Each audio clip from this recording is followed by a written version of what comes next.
Hello, my dear friends. How is it going? I hope I find you all in good health and safe and sound. Welcome. I'm Mari Theriger, and today I'm here to present another Rune Divination method. This time, neither one of my own creations nor the other typical ones we hear so much about, which are often based on past, present, and future rune spreads, which can get a little bit boring at times. None of that. Today I'm here to present the Rune Divination method of the 9 realms of Norse mythology created by Strawberry Moonlight. And if you have the time, of course, I think you will enjoy checking her work at Instagram, especially for those who not only enjoy rune divination, but also runic astrology, witchcraft, and oracular methods, and some other things. I'll put the link down below at the description of this video. Well then, this is a rune divination method I've been testing lately, and it does have wonderful results, and it works just fine. And because it is based on past, present, and future usual scheme, it tends to be more dynamic, but it's also very intuitive and practical. So, we have the spread like this, according to Strawberry Moonlight, of course.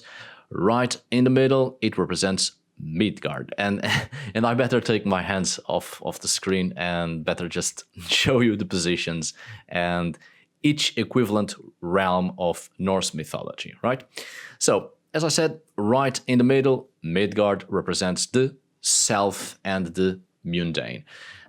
It's you in your current daily life. Not exactly your present situation and who you are today, but it could be. But your existence in this world, your own existence as it is, the decisions you have made throughout your life, and the external circumstances of the surrounding environment that has influence upon our own decisions and personality.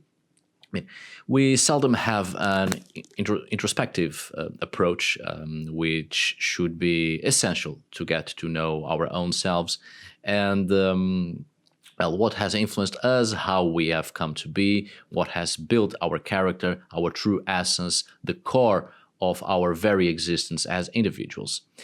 Then we have the position number 2, the above, the representation of Asgard, the connection to the divine. And if people are more familiar with an approach in a linear temporal manner, let's say, you could just as well see this position as the future. However, a connection with the divine is often an important aspect in our lives, at least for those whose spiritualities are an important factor in life, as well as an identification mark of who we are and our values and the things we want to achieve beyond the mundane. To reach for something more, right? Other than the daily affairs of life, which are often a means of survival.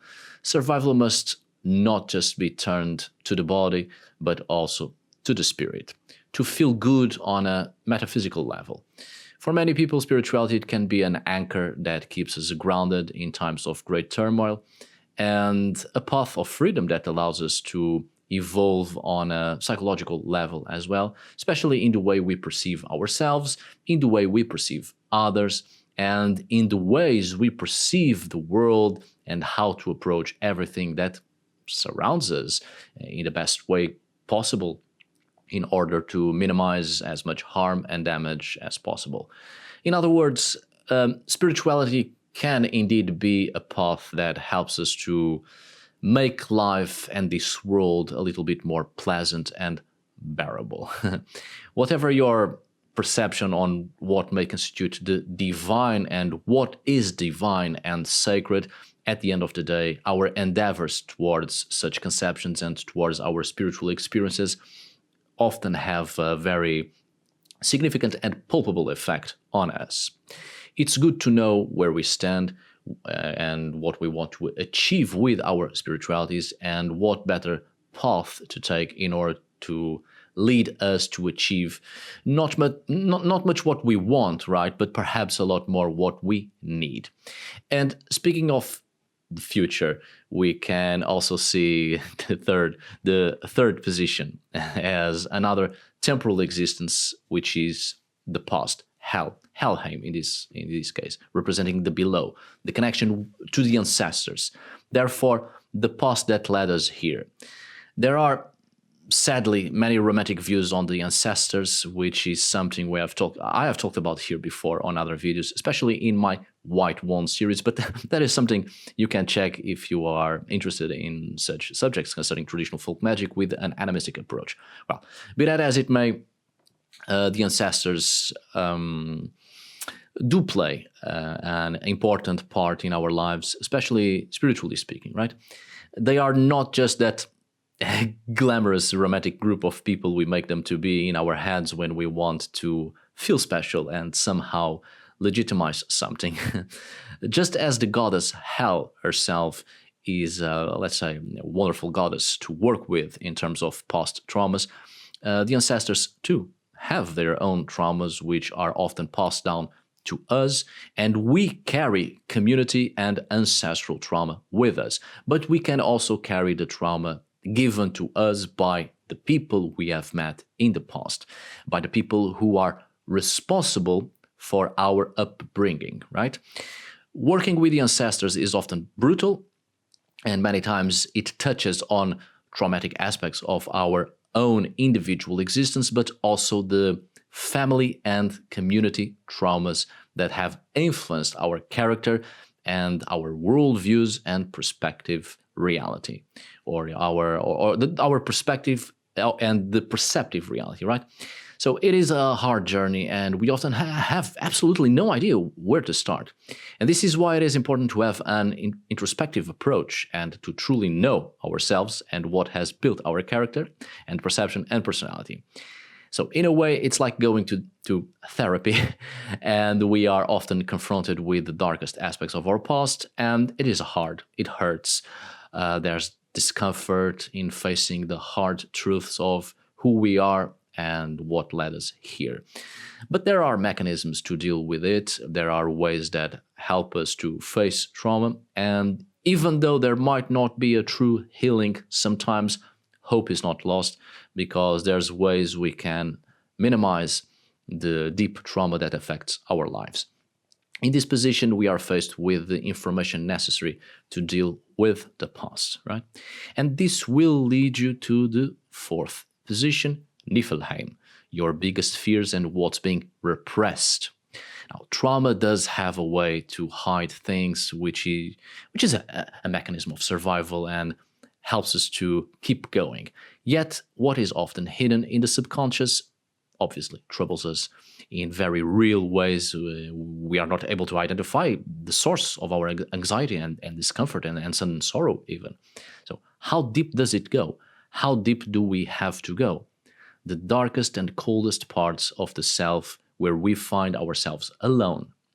There are moments in our spiritualities that we cannot possibly count on anyone to walk through a much-needed path towards personal evolution.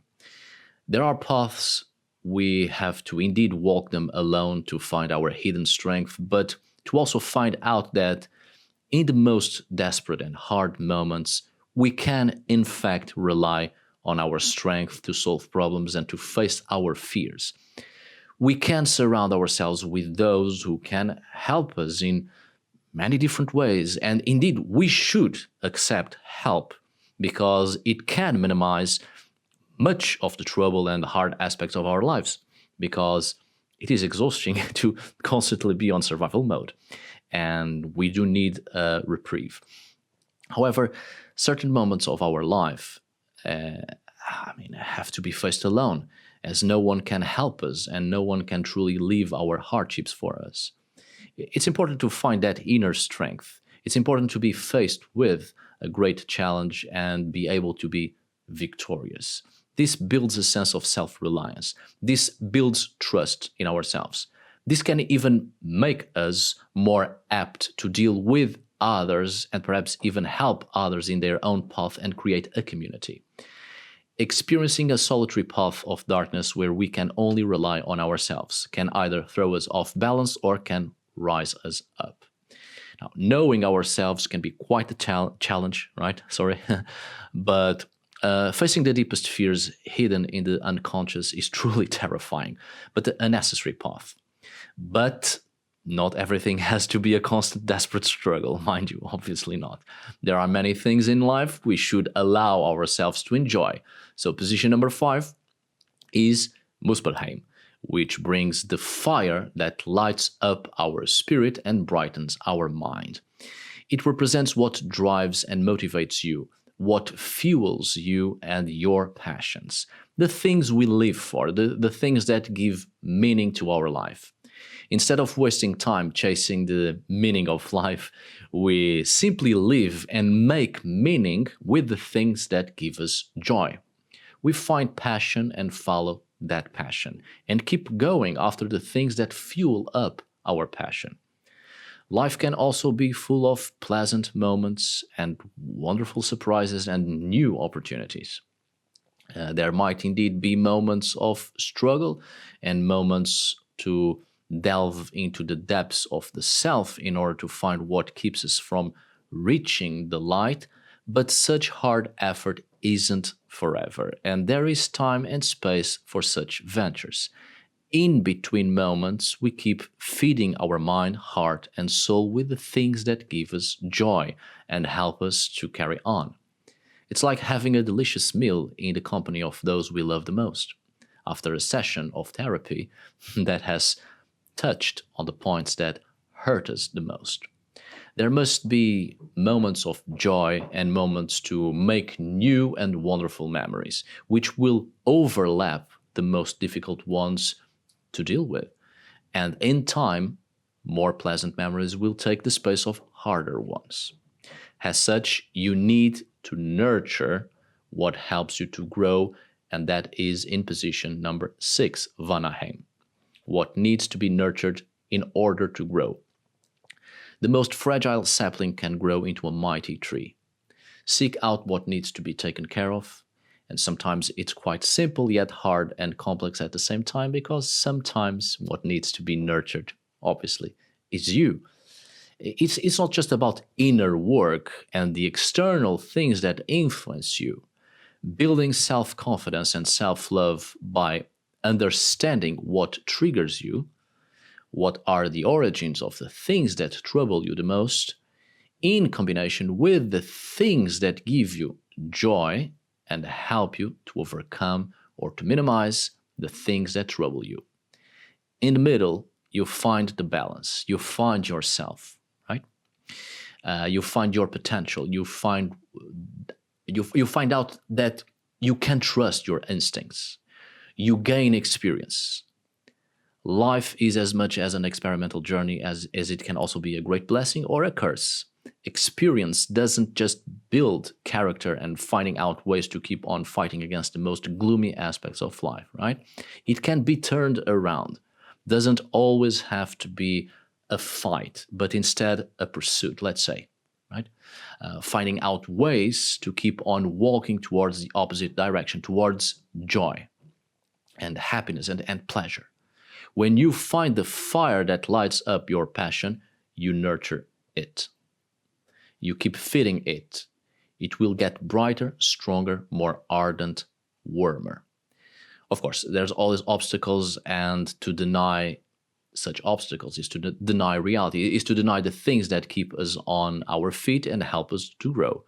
But perhaps most importantly, obstacles in the way help us to realize the importance of good moments and the importance of doing things that we like, and to really enjoy good moments while they last, while we are living them. So position number 7, Jotunheim, show us such things, our biggest obstacle and opponents, which again, it can just be ourselves, preventing ourselves through self-sabotage from living and enjoying life, because sometimes in our head, we may think we are not worthy to be happy or to be loved and to feel joy. We focus too much on the hardships of life and the flows of bad luck that we have, that will actually start, we will actually start to believe we are not worthy of feeling protected and feeling loved, right? And the obstacle of life, all the obstacles of life that show us the importance of good moments. It makes us remember times in our life when we felt good and things weren't as hard as now at this moment when we face such hardships. But it also helps us to remember that we are neither in bad times nor in good times for too long. Everything is cyclical and we flow through the cycle of nature. When we live good moments, let us enjoy while they last and let us not waste time on an unwritten future that may be quite hard and troubling. Live while it lasts. And when we finally get to a more unpleasant moment in life, there's some comfort, I think, knowing that it too won't last forever. We fight when we must fight, we die when we must die, but before we live. Like so, we move on to the position number 8, to Alfheim or Jotunheim, the parts of you that need to be celebrated. Your best traits. Never forget the uniqueness of your own individuality. Never forget your inner power and the things you are able to do. Never forget that you have accomplished what you have accomplished so far. And every victory you have ever had that brought you here, now into this point of life. The experience you have gained, the things you are capable of doing and where you thrive the most, right? Celebrate your victories, celebrate your achievements, celebrate your attributes, and celebrate the weirdness in you. Celebrate what makes you a person, or what makes you as a person, and the things both you and others find in yourself that express delight and pride. And finally, the last position, position number 9, is Svartalfheim. What represents your biggest flaws and what needs to be worked on. There must be a balance, right? Some people are too humble, which might prevent them from getting out of their shell, afraid to continue, lack of self-confidence, thinking that they can't do this or that, and cannot even do or try new things. Some people are not humble at all, which might give them confidence and pride and the power to make things happen, surely, which is great, obviously, but it may also keep them in a stagnating process due to believing they have achieved enough. Just as the same way we must celebrate our achievements and our best traits, we also have to keep the balance and be humble when it calls for that, obviously. No one is perfect, and in all sincerity, there's no such thing as perfection. Perfection is often a distorted perception of reality based on whimsical personal preferences. We all have flaws, and in order to keep on evolving, it is good and healthy to admit our mistakes, admit our errors, and to know and understand our flaws, and where we have failed and where we can improve. If we are to keep on flowing through the cycle of life, we ourselves must not stagnate, and we too need renovation. We keep on changing, hopefully for the better, right? And recognize where we can improve. We celebrate the best we have to offer, and we work on the, let's say, unsatisfactory aspects of ourselves that prevent us from moving forward in the cycle of all things. And this is it, my dear friends. We come to an end. Sorry, I need some water. Well, I do hope you have enjoyed this new rune divination method created by Strawberry Moonlights, as I've said. Please check her on Instagram, as I know many of you will certainly enjoy her creations and the knowledge she offers to the community. So, thank you so much for watching. See you on the next video. And as always, thank you for today. Until we meet again, my dear friends.